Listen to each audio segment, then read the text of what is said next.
မင်္ဂလာပါခင်ဗျာ Revolut Burma News Channel ကနေပြီးတော့ Match 28 ရက်နေ့မနက်ပိုင်းရရှိထားတဲ့သတင်းများကိုတင်ဆက်ပေးပါမယ်ပထမဆုံးတင်ဆက်ပေးရမယ်စခန်းသိပ်တိုက်ပွဲသတင်းကတော့ကချင်ပြည်နယ်ဗမော်လွယ်ကျဲလမ်းမှာရှိတဲ့စစ်ကောင်စီတပ်စခန်းတွေကိုကချင်လွတ်လပ်ရေးတပ်မတော် KIA ပူးပေါင်းတပ်ဖွဲ့တွေက Match 28 ရက်နေ့မှာတိုက်ခိုက်သိမ်းပိုက်နိုင်ခဲ့တယ်ဆိုတဲ့သတင်းကိုတင်ဆက်ပေးပါမယ်Match 28 ရက်နေ့မနက်မှာအဲ့ဒီလမ်းပိုင်းမှာရှိတဲ့စစ်ကောင်စီရဲ့တပ်စခန်း9ခုကိုထိုးစစ်ဆင်တိုက်ခိုက်ခဲ့ရာမွန်လွယ်ပိုင်းအချိန်အထိတပ်စခန်း3ခုကိုသိမ်းပိုက်ရရှိထားပြီဖြစ်တယ်လို့သိရပါတယ်Match 28 ရက်နေ့မနက်9နာရီမှာဗမော်လွယ်ကျဲလမ်းတစ်လျှောက်တိုက်ပွဲတွေပြင်းထန်နေပါတယ်စစ်ကောင်စီရဲ့စခန်း9ခုကို KIA ပူးပေါင်းတပ်ဖွဲ့တွေကတစ်ချိန်နဲ့ထိုးစစ်ဆင်တိုက်ခိုက်နေပါတယ်စခန်း3ခုကိုတော့သိမ်းလိုက်ပြီလို့စီရေးသတင်းအရင်းမြစ်ကပြောဆိုထားပါတယ်ဗမော်မိုးမောက်လွယ်ကျဲလမ်းဘေးရောယုံတောင်ကုန်းမှာရှိတဲ့တပ်စခန်းတွေကိုစခန်းသိမ်းတိုက်ပွဲဆင်နွှဲနေခြင်းဖြစ်ပြီးတော့သိမ်းပိုက်ရရှိထားတဲ့စခန်းတွေရဲ့အခြေအနေစခန်းသိမ်းတိုက်ခိုက်မှုဖြစ်စဉ်တွေကိုတော့ဆက်လက်ပြီးတော့စုံစမ်းနေဆဲဖြစ်တယ်လို့သိရပါတယ်။ KIA ကမြေကြီးနားဗမော်လမ်းဘေးမှာရှိတဲ့စစ်ကောင်စီရဲ့တပ်စခန်းတွေကိုမတ်လ9ရက်နေ့ကနေစတင်ပြီးတော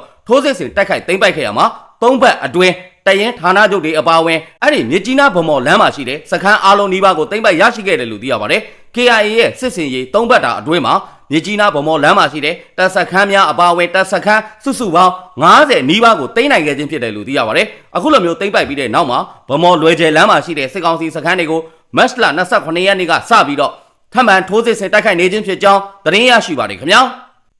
နောက်ထပ်တင်ဆက်ပေးရမယ်သတင်းကတော့တပ်မတော်နေ့လို့စစ်ကောင်စီကသတ်မှတ်ထားတဲ့ဖက်စစ်တော်လှန်ရေးနေ့မှာဒဝယ်မြို့အခြေစိုက်အမှတ်၈စစ်စင်ရေးကိုကဲမှုဌာနချုပ်ကို drone နဲ့ဘုံကျဲခဲ့တယ်ဆိုတဲ့သတင်းကိုတင်ဆက်ပေးပါမယ်။မတ်လ28ရက်နေ့ညနေ4နာရီခွဲဝန်းကျင်လောက်မှာအမှတ်၈စစ်စင်ရေးကိုကဲမှုဌာနချုပ်ကစစ်ကောင်စီတပ်ရင်းနေတဲ့ကို drone နဲ့ဘုံသီး3လုံးကျဲချခဲ့တယ်လို့သိရပါတယ်။ဖက်စစ်တော်လှန်ရေးနေ့အထိမ်းအမှတ်အနေနဲ့တွားပြီးတော့ဘုံကျဲချခဲ့တာပါ။သူတို့ဘလောက်ပဲလုံခြုံရေးချတာမြို့နဲ့ဘလောက်ပဲနီးအချိန်မရွေးတိုက်ခိုက်လို့ရတယ်ဆိုတာကိုပြတာပါလို့တိုက်ခိုက်မှုကိုလှုံ့ဆော်ခဲ့တဲ့တပ်ဖွဲ့ကတာဝန်ရှိသူတို့ကပြောဆိုလာပါတယ်။ drone နဲ့တိုက်ခိုက်ခံရပြီးတဲ့နောက်မှာစစ်ကောင်စီဘက်ကလည်းတပ်ရင်းတွေကနေပြီးတော့လက်နက်ကြီးနဲ့ရန်တမ်းပစ်ခတ်ခဲ့တယ်လို့ဒေသခံတွေကပြောပါတယ်။ drone တိုက်ခိုက်မှုနဲ့စစ်ကောင်စီရဲ့လက်နက်ကြီးပစ်ခတ်မှုတွေကြောင့်ထိခိုက်မှုအခြေအနေကိုတော့မသိရသေးဘူးလို့ပြောဆိုခဲ့ပါတယ်။တိုက်ခိုက်ခံခဲ့ရတဲ့စကခ8 area အတွင်းမှာစစ်ကောင်စီရဲ့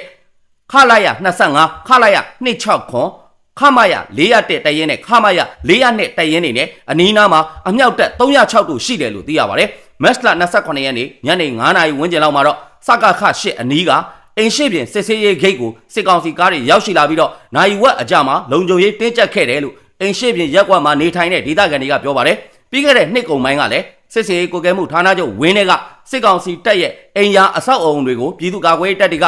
ကဘုံသီးလောင်ချတွေနဲ့ပစ်ခတ်ခဲ့ဘူးတယ်လို့သိရပါတယ်။ဒါအပြင်ပြီးခဲ့တဲ့ဖေဖော်ဝါရီလအစကလည်းအမှတ်၈စစ်စေးကိုကဲမှုဌာနချုပ်အရှိဘက်ကစစ်ကောင်စီရဲ့စခန်းကုန်းတစ်ခုကိုဘာထူးတပ်မတော်ကသိမ်းပိုက်ခဲ့ဘူးကြောင်းသတင်းရရှိပါတယ်ခင်ဗျာ။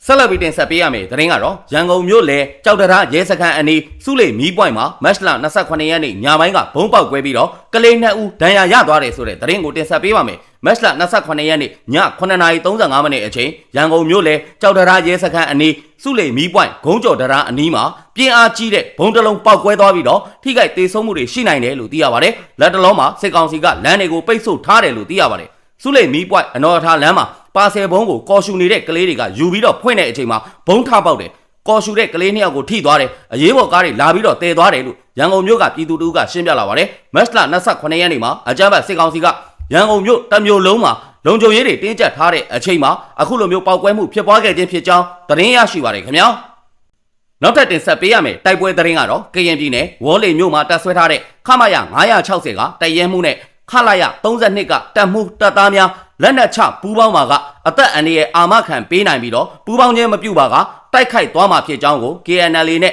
KNDO ပူးပေါင်းတပ်ဖွဲ့တွေကသတိပေးလိုက်တယ်ဆိုတဲ့သတင်းကိုတင်ဆက်ပေးပါမယ် KNU တပ်မဟာ6လက်အောက်ခံကရင်အမျိုးသားလွတ်မြောက်ရေးတပ်မတော် KNL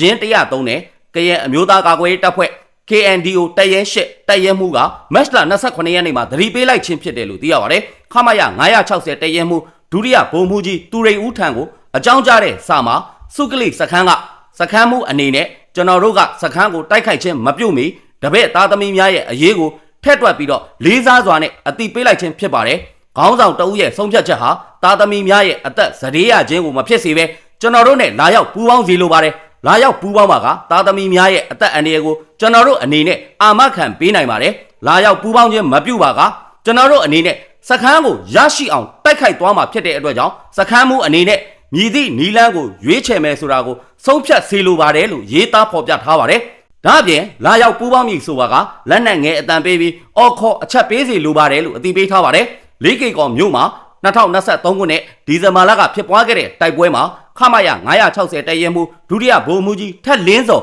တေဆုံးခဲ့တယ်လို့သိရပါတယ်။ဒုတိယဗိုလ်မှူးကြီးထက်လင်းစော်တေဆုံးပြီးတဲ့နောက်ဒုတိယဗိုလ်မှူးကြီးသူရိန်ဦးကတရဲမှုအဖြစ်နဲ့တာဝန်ထမ်းဆောင်ခဲ့ခြင်းဖြစ်တယ်လို့သိရပါတယ်။အဲ့ဒီစုကလေးကဒီဘက်မှာဖြစ်နေတဲ့လေးကေကော်မြဝတီကော့ကရိတ်တို့လို့မဟုတ်ဘူး။သူကအခြေအနေတော်တော်ဆိုးနေပြီ။အားလုံးပိတ်ထားပြီးပြီ။သူ့မှာစိတ်ကူဆိုတာမရှိတော့ဘူး။သူကလက်နက်မချရင်သေဖို့ပဲရှိတော့တယ်လို့ကရင်စီရေးတရင်အရင်မြစ်ကသုံးသပ်ပြောဆိုထားပါတယ်။ကရင်တွေကပြောရင်ပြောသလိုလုပ်တယ်။အချိန်မီဆုံးဖြတ်ချက်ချပါနားမကောက်ကြပါနဲ့လို့ KNLA နဲ့ KNDO ပူးပေါင်းတပ်ဖွဲ့တွေကသတိပေးချက်အပေါ်မှာကရင်လူငယ်တအုပ်ကမှတ်ချက်ပြုရေးသားဖော်ပြထားပါတယ်။ဒါအပြင်မတ်လ28ရက်နေ့မြဝတီမြို့နယ်ကော့ကရိတ်မြို့နယ်အဆက်မှာရှိတဲ့ဝေါ်လီဒေသကစစ်ကောင်စီတပ်ရဲ့ထိကပလဲတပ်စခန်းကို KNLA ကော်တူးလေတပ်မတော် KTLA PDF တပ်ဖွဲ့များအပါအဝင်ပူးပေါင်းတပ်တွေကထိုးစစ်ဆင်တိုက်ခိုက်နေပြီးတော့တိုက်ပွဲတွေပြင်းထန်နေတယ်လို့သိရပါတယ်။မတ်လဇန်းကနေစပြီးတော့ကရင်ပြည်နယ်မြဝတီသင်္ကန်းညီနောင်ကော့ကရိတ်နဲ့ကြာရင်စိတ်ကြီးမြို့နယ်တို့ကစစ်ကောင်စီတပ်စခန်းတွေကို KNLA KNDO နဲ့ PDF ပူးပေါင်းတပ်ဖွဲ့တွေက